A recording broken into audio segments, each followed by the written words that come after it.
აურა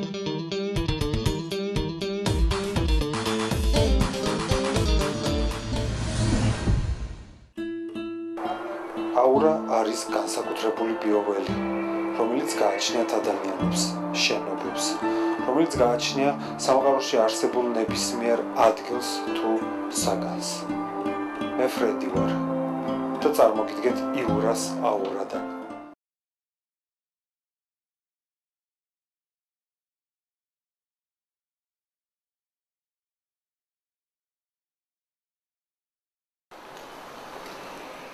ავიბადე კაჩი ჯემს რაიონში. იქ გავიზარდე, მივიღე განათლება, მამა იყო ძალიან კაცრი. აი უზომოდ კაცრი. ხანდახან აუტანელი ხდებოდა მამა ჩემს დანახვა. იმიტომ რომ იმდენად კაცრი იყო. ნასვამი რომ წამოდიოდა ხო? დღის 3 საათი რო ყოფილიყო. რო დაიძახდა რომ დავიცინათ თო ყველამ ჩვენ ვიხდიდით და ვიცინებდით. არ ვიცინებდით უბრალოდ სანამ იმას ჩაეძინებოდა ჩვენ ვიწეკით. იმის ოძილს მიეცემოდა მე შემდგებოდით და მოდიოდით. მაშინ როცა მოვაბარებდი იყო ხამაცებული. იყო წამის ფორმათა ტექნოლოგია და მისი საფუძვლები. და დავამთავრეს. და პირველი კურსი რომ დავხურე, ჩემს მეზობელ სოფელში მუშაობდი აპტეკში. სწავლობდი და თან მუშაობდი. ეს ჩემს დაქორწინებამდე იყო. წამოვიდით მე ჩემი მეგობარი თბილისში. და გადავწყვიტეთ რომ რაღაცა ერთი-ორი კაფე გქონოდა და ესეთ რაღაც მოვიფიქრეთ რომ მარკეტინგის მეტროსთან გავიგდა კურსი. ყიდულობდით თამაში 30 თეთრად კურსს და ყიდულობდით 50 თეთრად. რა გავაკეთე იცი? მამაჩემ მოვყარე 20 ლიტრო არაყი. და წამოვიღე ჩავაბარე და იმით დავიწყე მე ხილი ვიყიდე. მე რაღაც ერთი რამდენიმე ლარი დარჩა 15 ლარი მოგებიდან. მე ისიც ჩავდე უკვე ის მოგებიანად ვიყიდე და ასე ნუ მოკლედ კარგად ავეწყე ვერ გეტყვი, მაგრამ იმ პერიოდისთვის დაქორწინებამდე კარგად ვიყავ. ნუ მოკლედ მე დავანებდი ამ ბიზნესს თავი, იმიტომ რომ იმდენად ამღლელი იყო, რომ დილის 6 საათზე უნდა ყოფილიყავი ბაზარში მე და შემთხვევით ჩემთან ერთი ნაცნობი და რა შვებიოდა მეთქი რა ვიცი მეთქი აქ ვიყავით ხო რა ვაჭრობდით ხო რაღაც ესე მეთქი და თან ხელების გამოჩენა აღარ მინდოდა რომ იმ ხილისგან და თან ისეთ პერიოდი დაემთხვა მარწყვი იყო და მარწყვმა ისეთ ძალიან ცუდად იცის ხელების გამოჩება და ეს რა ვიცი ხელების და არაფერი მეთქი და ჩემ ახლობელია ის რომ მენეჯერათო ერთ-ერთ რესტორანშიო და თუ გინდა დაურეკავო და იმუშავებო შენ მიტანათო ან ბარმენათო და მოთხარი კი მეთქი ნუ ამა დაურეკა ჩემი მეგობარი მოდისო და იქნება რამე სამსახურიო და ერთი თვე მუშაობ ხელში კუთლას მოხდა. ჩიკეთს მინდა ვიჯე ამიდან დამოჩანგავს.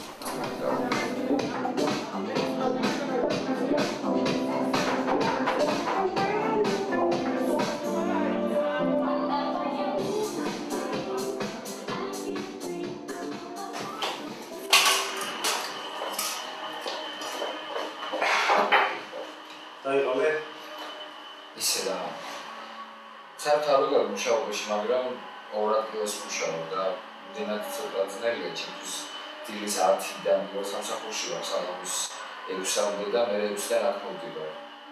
და ხან მიწევს ხოლმე ღამის გათენება აგდიობდე და მეორე დღისით ისე არა რომ თქვა რაღაც ძალიან დავიღალე და რაღაც, მაგრამ მაინც ვიბეჭდას.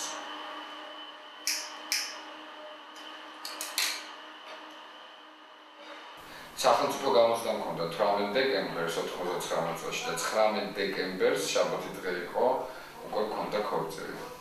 გადავედი ამის სხვა ფაკულტეტზე, წამლის ფორმათა ტექნოლოგიაზე და შევედი, ანუ ამათ აუდიტორიაში მოვხვდი შევაღე კარები და ესე ანუ დაწყებული ჯგუფი უკვე შევედით რა.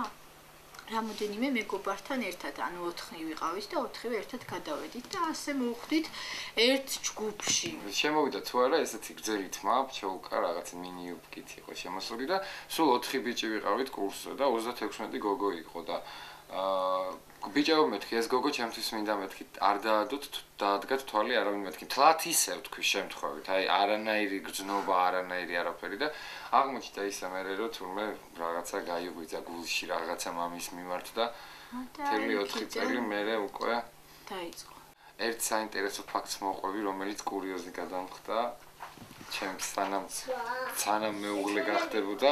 ნუ მოკლედ ყველანაირად არიდებდა თავს ჩემთან შეხვედრას.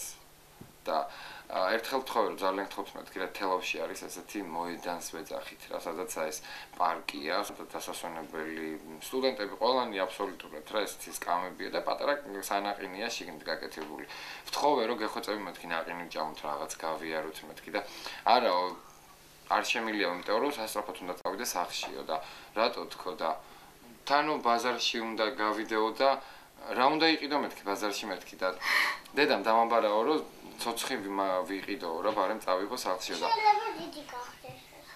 გააკეთა რა იცით სპეციალურად იყიდა ცოცხი რომ არ ცოცხი ხო არ ივლიდა ხო ავდექი გამოვართვი ეს ცოცხი გადავიდე მხარზე გადავხვიე ხელი და მოედანზე წავედით ცოცხი მეკავა და აქეთ მარის მქონდა ხელი გადახვეული ისე რომ ვერ გამექცა იმ დღისით და გული ხარობს თუნაშე და მიჭა უღრუბელჩა წიალა სხვა ნატახტარიშლი მონათიკინდა მინდა თვითონ არჩეულებრივი მეუღლეა ნამდვილად ანუ შემიძლია ყველა საკითხში გავუგოთ ერთმანეთს დავჭდეთ თუ რამე არის ისეთი პრობლემა ჩვენ ცხოვრებაში ძალიან ნორმალურად გადავჭრათ და გადავლახოთ და ანუ ნამდვილად არ ვემდური ჩემ მეუღლეს ხარობს დავიწყო ეს არის ჩემი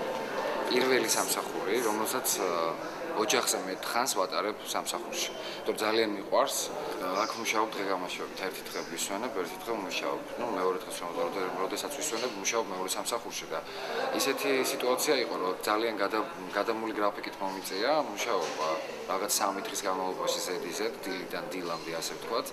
და ისეთი სიტუაცია იყო, რომ მე-4 დღისით როცა ვიცოდი რომ უნდა დამესვენა, ხო? სასწრაფოდ ავდექი დილის 8 საათზე, შევედი ვანაში, გავიყვარსე წვერი, მოვემზადე რაღაც, ჩამოვედი აქ რომ მოვედი სამსახურთან, მე გამახსენდა რომ დღევანდელ დღეს ვისვენებთ. მეგონა რომ ისევ სამსახურში უნდა ვიყო, უნდა ყოფილიყავი. იცი მე სერვის მენეჯერი ვარ, აქ უნდა მივაქციო ყველანაირ სერვის ყურადღებას თუ როგორ არის მაგიდა გაშვილი, თუ მიმტანი როგორ ემსახურება შემოსულ სტუმარს და ერთხელ აღმოჩნდა რომ მიმტანს გაუშვია მაგიდა მარტო დანებიელა და ჩანგლები არ იყო და მოვიდა სტუმარი და მეუბნება რომ თქვენს მაგიდაზეო ჩანგლები არ ალაგიაო და მე იმდენად მობილიზებული ვარ ხოლმე ეს როცა დაბნეული არ ვარ სწორად გამიგეთ მე აქეთ ვუთხარი რას ლაპარაკობთ მეთქი აქ ესეთი რაღაც არ ხდება ნუ წამიყვანა სტუმარმა თვითონ დავინახე რომ ჩანგლები არისო მაგიდაზე ბოდიში მოუხადე და ნუ ასე დაბნეულობა ხშირად ხდება ხოლმე დედიკო უფრო გიყვარს თუ მამიკო?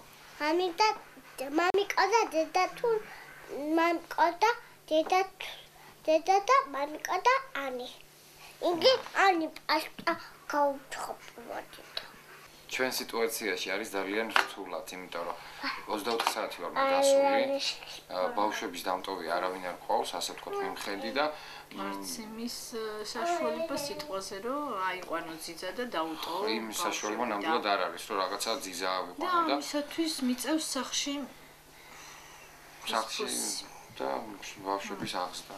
ხშირად რაღაც მწყენია, მაგრამ ვამთავრებ ასე ჩავთვლი ხოლმე, რომ ამ ადამიანთან ვამთავრებ რაღაც ყველაფერს. მაგრამ ისე ხდება ხოლმე, რომ შეიძლება მეორე წუთს დამავიწყდეს ის წყენა და მე თვითონ მივიდე და მე თვითონ ისე დავილაპარაკე.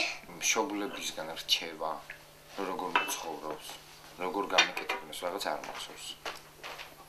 უფრო იცით რა არის, უფრო მეგობარს ურჩევია. ჯერ თავიდან არ მჯერა ხოლმე, ისეთი რომ არ ვიცი მე რომ თქვა ვიღაცა რჩევას მაძლევს, მაგრამ არა იცი.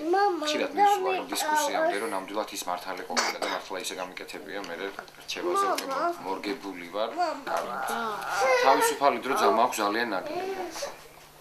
ძალიან ნაკლები, იმიტომ რომ ორ სამსახურში ვმუშაობ. ისე ხდება, რომ ხანდახან ვრეკავ ხოლმე სამსახურში, რომ ბავშვებთან რო ვიყო ცოტა ხნით, აი ცოტა დამაგვიანდება. რაღაც მიზეს ვიგონებ სპეციალურად, რომ უბრალოდ ბავშვებთან ძალიან ნაკლები დრო მაქვს ათეულში. ყოველდღიური ცხოვრებით ვცხოვრობთ, ხვალდელ დღეზე არ ვფიქრობ ხშირად. ხშირად ვფიქრობ, მაგრამ უფრო მიჩვენია, რომ იმ დღეზე ვიფიქრო, რომელი დღეც მე ღმერთმა გამითენა და მარგუნა.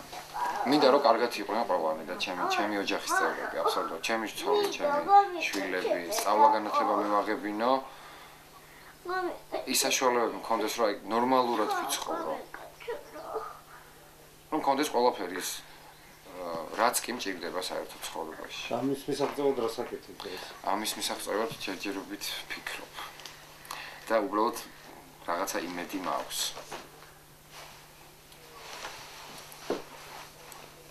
იმედი მაქვს, რომ ყველაფერი იქნება კარგად, ძალიან კარგად.